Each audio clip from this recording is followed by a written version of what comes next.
Diabetes எதனால் வருது, அதுக்கான காரணம் என்னன்னு பார்க்கலாம். மைல்டு டிப்ரெஷன்னு சொல்லுவோம்.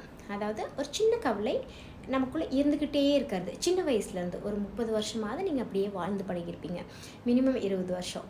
என்னென்னா, ஒரு குழந்தை பருவத்திலேயே எடுத்துக்கிட்டோன்னா, ஏதோ ஒரு சின்ன நெருடல் கவலை, பேரண்ட்ஸ் ஏதாவது மிரட்டுறதோ அந்த மாதிரி சூழலாக இருந்தாலும் சரி, ஸ்கூலில் நடக்கக்கூடிய சில சம்பவங்கள் நம்ம மனசை கஷ்டப்படுத்திட்டு அப்படியே நம்ம நகர்ந்துட்டுருப்போம்.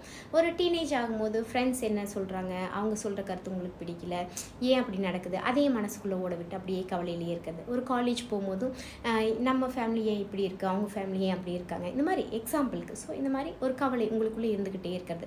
அதுக்கப்புறமும் காலேஜ் முடித்து வேலைக்கு போகும்போது அந்த இடத்துலையும் ஒரு கவலை, ஏன் எல்லாமே சரியாக அமைய மாட்டேங்குது அப்படிங்கிற மாதிரி. இந்த மாதிரி கவலையில் ஒவ்வொருத்தங்களுக்கும் லைஃப் ஸ்டைலுக்கு தகுந்த மாதிரி கவலை இருக்கும். அந்த கவலையிலேயே வாழ்ந்து பழகிறவங்களுக்கு டயபெட்டிஸ் இருக்கும். அப்போது டயபெட்டிஸ் ஒன்ஸ் வந்துருச்சு அப்படின்னா உளவியல் சிகிச்சை மூலமாக சரி பண்ண முடியுமா அப்படின்னா கண்டிப்பாக முடியும். என்ன பண்ணணும் அப்படின்னா, அந்த கவலை லைட்டாக இருக்கு இல்லையா, அதை கம்ப்ளீட்டாக ரெக்கவர் பண்ணுறது தான். அந்த கவலையே இல்லாத மனசை உருவாக்கி கொடுக்கறது.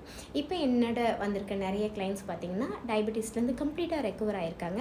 அவங்களோட அந்த சுகர் லெவல்லாம் டெஸ்ட் பண்ணும்போது நார்மலாக இருக்குது அப்படிங்கிறத அவங்க சொல்கிறாங்க. ஏன்னா அந்த டிப்ரெஷன்லேருந்து கம்ப்ளீட்டாக வெளியே வந்து பிரச்சனைகள் இருந்தாலும் காமாக ஹாப்பியாக அவங்க வாழ கற்றுக்கிட்டாங்க. ஸோ எந்த பிரச்சனையாக இருந்தாலும் நம்ம சரி பண்ணிட முடியுங்கிற அந்த தாட்டுக்குள்ளே நம்ம போகிறதுக்கு கொஞ்சம் கொஞ்சமாக ட்ரைன் ஆகிறதே எல்லா நோயிலேருந்தும் வெளியில் வர்றதுக்கான ஒரு காரணமாக இருக்கும்.